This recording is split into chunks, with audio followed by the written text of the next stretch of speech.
So here is the next topic, real numbers and their decimal expansions. In this section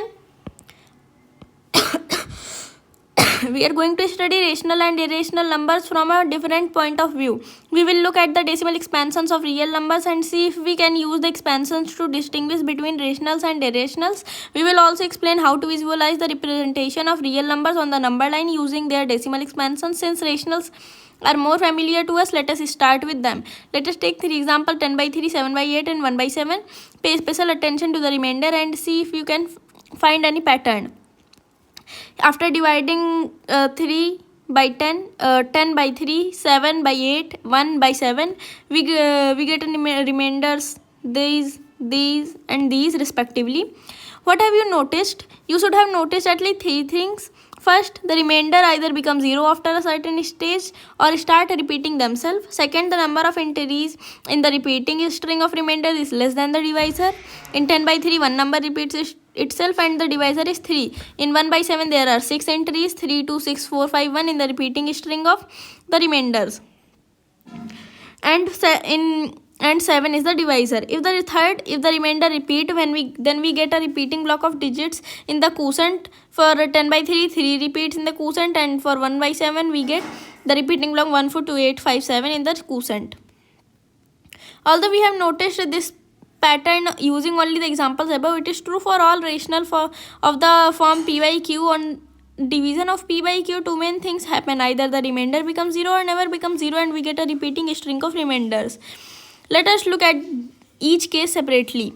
Case first, the remainder becomes 0. In the example of 7 by 8, we found that the remainder becomes 0 after some steps, and the decimal expansion of 7 by 8 equals 0.875. Other examples are 1 by 2 equals 0.563, 9 by 250 equals 2.556. In all these cases, the decimal expansion terminates or ends after a finite number of steps. We call the decimal expansion of such numbers terminating. Case second, the remainder never becomes 0. In the examples of 10 by 3 and 1 by 7, we notice that the remainder repeat after a certain stage, forcing the decimal expansion to go on forever.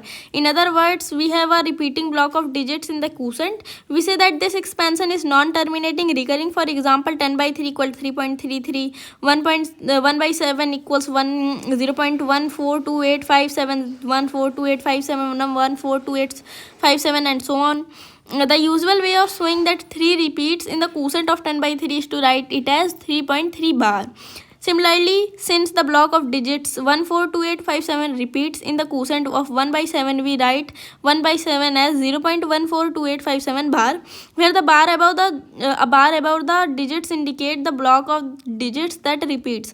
Also, 3.57272 can be written as 3.572 bar. So all these examples give us non-terminating, recurring or repeating decimal expansions. Thus we can see that the decimal expansion of rational numbers have only two choices: either they are terminating or non-terminating, recurring. Now suppose on the other hand, on your walk on the number line, you come across a number like 3.142678 whose decimal expansion is terminating on a number line 1.272727, that is 1.27, whose decimal expansion is non-terminating, recurring. Can you conclude that it is a rational number? The answer is yes. So in the next video, we will do all the questions here.